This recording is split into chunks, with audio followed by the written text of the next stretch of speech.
Akbayan Party List presents itself as the real opposition in the coming midterm polls in its 9th National Congress held yesterday.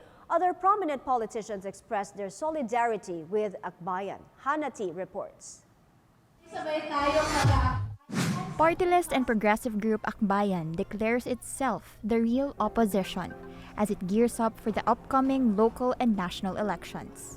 Akbayan President Rafaela David emphasized the party's role in challenging the status quo in the 2025 and 2028 polls. Nakikita natin yung pag-aaway ng Marcos at Duterte. It offers us false choices. Kumbaga ngayon magkaribal sila, galing sila sa iisang partido nung nakaraang eleksyon. Baka pwedeng ang mga naghahanap ng alternatibo mag-akbayan na.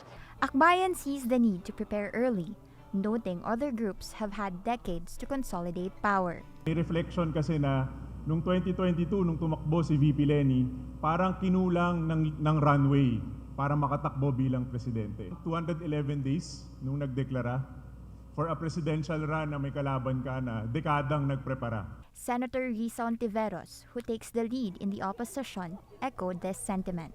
Ngayon na naglaho na ang UNITEAM, let us take this opportunity to take immediate action.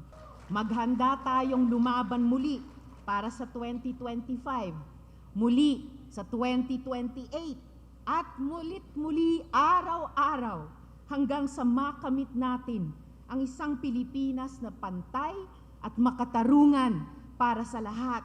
Former Vice President Leni Robredo and former Senator Kiko Pangilinan, running mates in the 2022 elections, urged the public to elect honest and competent leaders. Hindi tayo papayag sa ganitong klaseng sitwasyon na pamanahin ng ating mga anak.